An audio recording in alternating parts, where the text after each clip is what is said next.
Em 1984, a banda Os Paralamas do Sucesso lança o seu segundo disco, este maravilhoso O Passo do Lui. É ele mesmo que está completando 40 anos em 2024, nesse ano que a gente está fazendo esse programa aqui. E eu vou falar um pouquinho da importância desse disco sensacional para o rock nacional ali dos anos 80, especialmente quanto à sonoridade desse disco, que é uma maravilha, além da qualidade das músicas e dos instrumentistas, que são esses caras espetaculares dos Paralamas do Sucesso.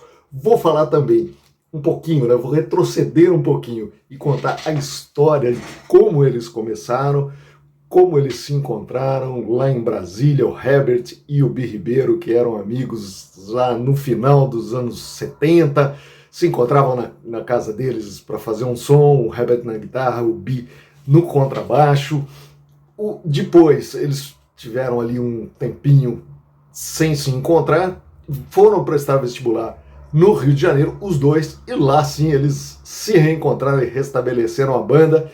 Então vou contar um pouquinho dessa história, contar um pouquinho também da história do primeiro disco deles, que foi o Cinema Mudo, do encontro com o baterista João Baroni, que entrou depois na banda. Eu vou falar também um pouquinho da história de como ele entrou, até eles chegarem nessa maravilha aqui, que foi o Passo do Lui. A começar pela capa, que já tem uma história sensacional, que eu vou contar também. Esse aqui é um amigo deles, que se chama Luiz, e eu vou mostrar aqui como é que o Luiz está hoje. Eu vou mostrar uma foto dele aqui à frente para vocês. Ele era dançarino de ska, que é um ritmo jamaicano, né? Muito gostoso, muito chacoalhante, muito ritmado, que está presente nesse disco e na sonoridade do início da carreira dos Paralamas do Sucesso. E ele dançava nas festas que tinha ska, que os Paralamas se apresentavam antes ainda de ser Paralamas, e então eles resolveram chamar esse amigo. Mas eu vou contar essa história para vocês daqui a pouquinho. Quero aproveitar, convidar você, meu amigo, minha amiga, roqueiro brasileiro, roqueira brasileira, para se inscrever aqui no canal, se juntar aqui a gente e colocar aqui nos comentários qual disco ou banda que você gostaria de ver num próximo programa. Legal? Os Paralamas começaram, então, no final dos anos 70, com dois amigos, dois grandes amigos, o Herbert Viana e o Bi Ribeiro, lá em Brasília. Eles se reuniam, então, tiravam músicas de outras bandas, principalmente bandas internacionais que eles gostavam, mas eles se separaram por algum tempo porque iriam prestar vestibular, ambos no Rio de Janeiro. Foram para o Rio de Janeiro para estudar para o vestibular, os dois, e lá eles voltaram a se encontrar e a fazer ensaios na casa da vovó Ondina, vovó Ondina, que era avó do Bi Ribeiro. Tem até uma foto dela aqui, uma foto deles lá ensaiando na casa dela e uma foto da vovó Ondina aqui. Vamos ver, eu quero mostrar para vocês. Aqui o Bi Ribeiro e o Herbert Viana no começo da carreira, quando eles ensaiavam num quarto da casa da vovó Ondina, a avó do Bi Ribeiro, lá no Rio de Janeiro. Legal, né? Isso então, no início dos anos 80, eles tinham um baterista que se chamava Vital, que inclusive é o Vital da música Vital e Sua Moto, que o Herbert compôs para o primeiro disco deles, o Cinema Mudo, que foi ali de 83 para 84, 83 para 83 o primeiro disco, em que eles estouraram também, mas não ficaram muito satisfeitos com a sonoridade do disco. E a gravadora procurava também vamos dizer, uma segunda Blitz, né? A Blitz que havia estourado ali em 82 com o hit Você Não Soube Me Amar, com músicas que contavam historinhas engraçadas, né? Que a juventude se sentia ali retratada, e as gravadoras e os produtores, diretores de gravadoras de rock, principalmente lá do rock, buscavam então bandas que fossem também, que conseguissem seguir esse lado engraçado da Blitz. Isso meio que, entre aspas, forçou um pouco a barra para os Paralamas nesse primeiro disco, porque não era muito a praia deles. E a sonoridade também não ficou aquela que eles gostariam, né? Que o Herbert, o Bi e o João Baroni. Mas vamos retroceder um pouquinho. Eles ensaiavam então com o baterista Vital lá no início da carreira, antes do primeiro disco, quando eles iam se apresentar na Universidade Federal do Rio de Janeiro, num show lá na UFRJ. E o baterista, que era o Vital, não pôde comparecer, não ligou para eles, avisou, olha, não vai dar para eu ir, peguem aí um outro baterista substituto, mas não vou conseguir, ter um outro compromisso. E eles foram então atrás de um outro baterista e indicado pelo próprio pessoal, pelos estudantes ali da Universidade Federal do Rio de Janeiro, eles chegaram até o João Baroni, que era considerado já um prodígio na bateria. Eles ensaiaram ali rapidinho com ele, 1 ou 2 dias antes, e foram fazer o show. Daí para frente, o Vital não voltou mais para os Paralamas e o João Baroni, o sensacional baterista João Baroni, passou a fazer parte da banda. Olha eles três aqui na contracapa do LP do Passo do Lui, aqui, né? O Herbert, o Bi Ribeiro, que eram os dois amigões, e o baterista, o fenomenal João Baroni, que entrou, foi o último a entrar na banda. E que tem, né, no início da carreira, aquela sonoridade que lembrava bastante o Stuart Copeland do Police, assim como as músicas também, com muita influência de ska e de reggae, né, que eram as músicas que também influenciavam o Police lá do Sting, né. Mas eles conseguiram, então, como eu falei, né, eles chegaram nessa formação, enviaram uma fita demo, que era chamada Demotape, né, uma fita cassete, para a Fluminense FM, que é considerada a rádio pioneira do rock nacional dos anos 80, lá no Rio de Janeiro. Essa fita começou a tocar muito na rádio Fluminense FM. O público, né, os ouvintes, que eram na maioria estudantes, rapaziada, o pessoal mais jovem, curtiu bastante, pedia insistentemente para tocar os Paralamas do Sucesso, o que acabou chamando a atenção dos executivos da gravadora EMI, que chamaram então os Paralamas do Sucesso para gravar o primeiro disco, O Cinema Mudo, que foi aquele que estourou com o Vital e sua moto, né, lá em 83. Eles não ficaram satisfeitíssimos com o resultado do disco, ficou um pouco, como eu falei, forçando a barra para um lado engraçadinho. Tinham músicas que eles faziam nos ensaios ali na casa da vovó Ondina, que eram músicas, vamos dizer, tiração de barato, né? Uma coisa mais... você tem ali um instrumental, coloca qualquer letra por cima e ela vira uma música para você ensaiar. E essas músicas acabaram fazendo parte do esqueleto principal do Cinema Mudo. Uma dessas músicas se chamava, inclusive, Vovó Ondina e Gente Fina, que foi em homenagem à avó do Bi Ribeiro, que a gente mostrou aqui, em que eles ensaiavam. Bom, mesmo com essas limitações e com eles não ficando satisfeitos com o resultado do primeiro disco, eles fizeram muito sucesso. Tocaram na rádio, tocaram no Fantástico, tinham um clipe na Rede Globo e começavam então a chegar em todo o Brasil. Então eles foram para 84, para o segundo disco, que é esse aqui que é o nosso tema do programa de hoje. Foram então para o estúdio já com aquele aval da vendagem e do respeito que eles tinham ganho no primeiro disco, mas dizendo um pouco assim, olha, agora a gente quer dar a nossa cara, não tem essa de ser engraçadinho, não é segunda Blitz mais. Então o Herbert, o Bi e o João Baroni conseguiram dar uma linha mestra para o disco, mas com a cara deles, que era a cara deles realmente, com muita influência de ska, de reggae, né? E a começar pela capa, como eu falei para vocês. O rapaz que está aqui na capa, ele se chama Luiz, e ele está dançando aqui, olha, vou até mostrar para vocês, tem fotos menores aqui, não sei se vai dar para ver, de outros passos dele aqui também.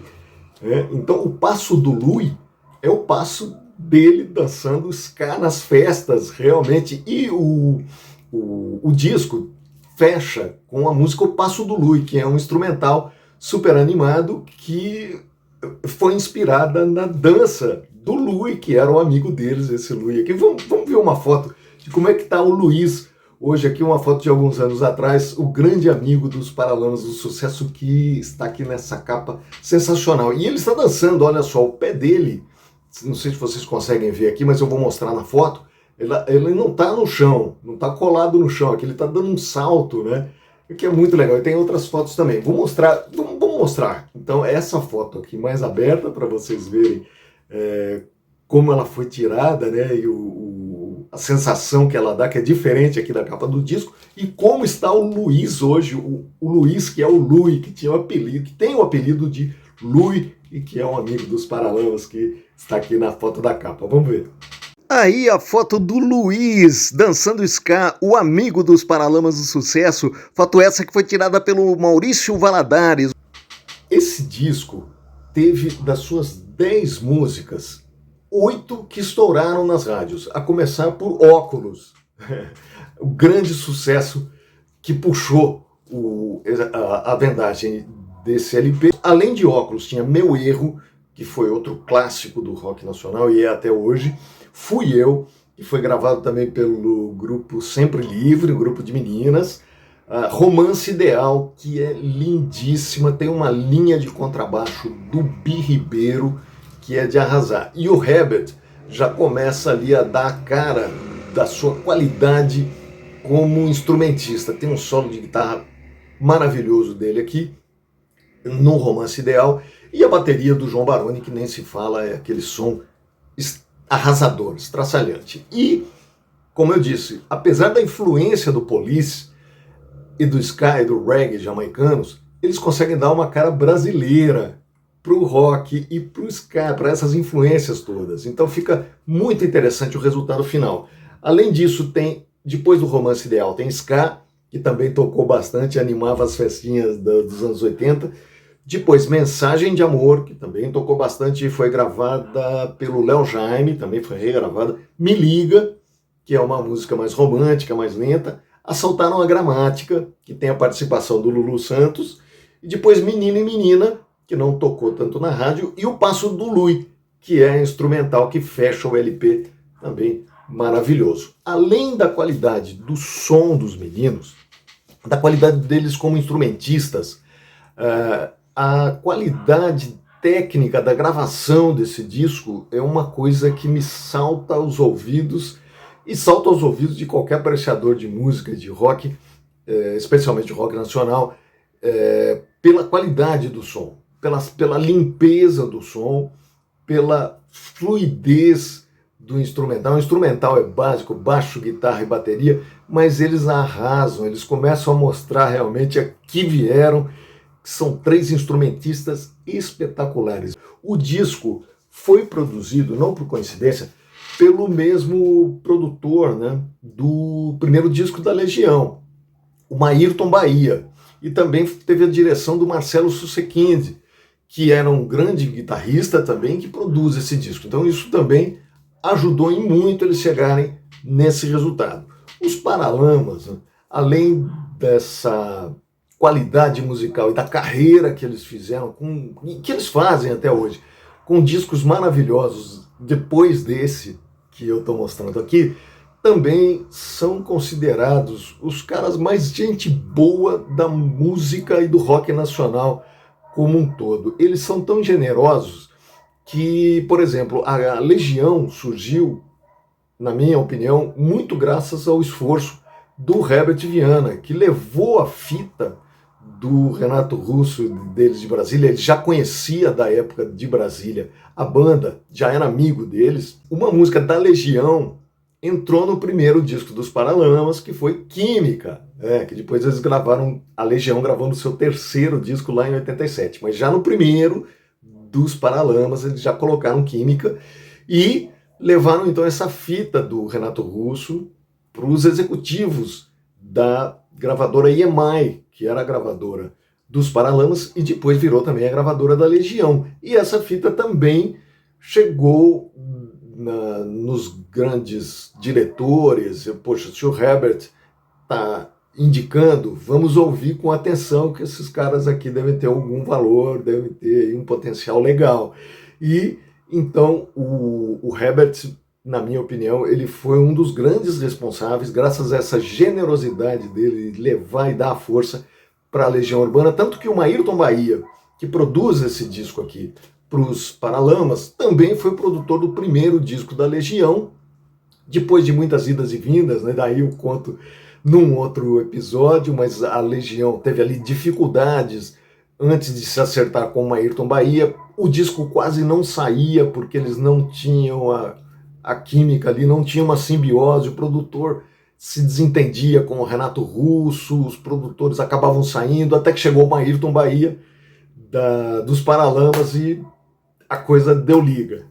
No Rock in Rio, que foi um grande salto dos Paralamas do Sucesso, porque quando o Óculos já estava estourado ali no começo de 85, eles foram então fazer os shows no Rock in Rio, e os shows foram um sucesso. Acho que entre as bandas nacionais, eles, o Paralamas do Sucesso e o Barão Vermelho com o Cazuza, foram os shows assim que arrebentaram, né? E os Paralamas tocaram Inútil, do Traje a Rigor, falando da importância das bandas paulistanas e especialmente do Traje a Rigor, porque no Rock in Rio, por incrível que pareça, nenhuma banda paulistana, nenhuma banda de São Paulo, nem Titãs, nem Ira e nem o Traje a Rigor, que já estavam também fazendo muito sucesso no Brasil todo, já começavam a fazer, não foram sequer convidadas.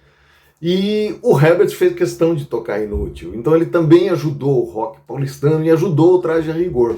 Outra história muito interessante, muito legal, entre as muitas histórias de generosidade dos Paralamas do Sucesso, é uma em que eles foram gravar uma música em conjunto com a banda Cidade Negra, de reggae também, e o Cidade Negra estava começando, o guitarrista da Cidade Negra tinha uma guitarra nacional, com uma qualidade técnica ruim na época, e o Herbert já tinha uma guitarra importada, mais cara, melhor, já tinha ali entrado a grana do primeiro disco, até do segundo, e ele simplesmente, quando viu e ouviu a guitarra do colega da Cidade Negra, ele simplesmente pegou a guitarra dele e deu pro cara da Cidade Negra, pro guitarrista agora que me fugiu o nome. Em 2001, infelizmente, houve um acidente com o Herbert Viana. Ele era um acidente aéreo, né? Ele era filho de um piloto da Força Aérea Brasileira e gostava de dirigir ultraleves. E estava com o ultraleve sobre a Lagoa Rodrigo de Freitas, salvo engano, e quando ele caiu na água, infelizmente, a esposa dele, que era Lucy, faleceu devido a esse episódio, como todo mundo sabe, né, com esse acidente, e o Herbert ficou paraplégico, está numa cadeira de rodas até hoje, e ficou praticamente em coma e no hospital por 44 dias, quase dois meses aí, né?